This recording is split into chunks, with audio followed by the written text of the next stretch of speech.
քարոզչություն եք անցկացնում ձեր բոլոր կանալներով, հետո հաջորդ օրը գնում եք Պուտինի մոտ, ժպտում եք, ասում եք մենք եղբայրական ժողովուրդ ենք։ Սա լուրջ չէ, սա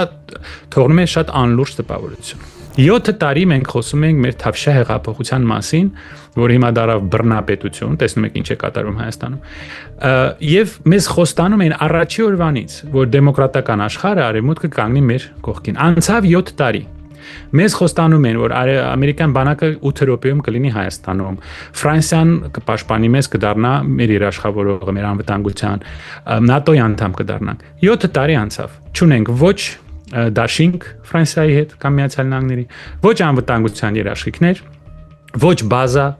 ոչ ՆԱՏՕ-ի անդամակցություն։ Ուկրաինայում այդ բոլոր բաները ուկրաինացիներին խոստացել են։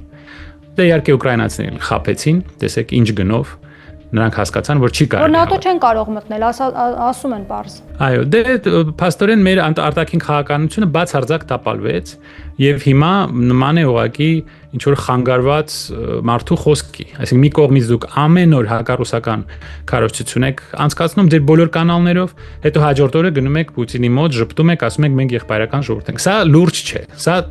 թողնում է շատ անլուրջ տպավորություն։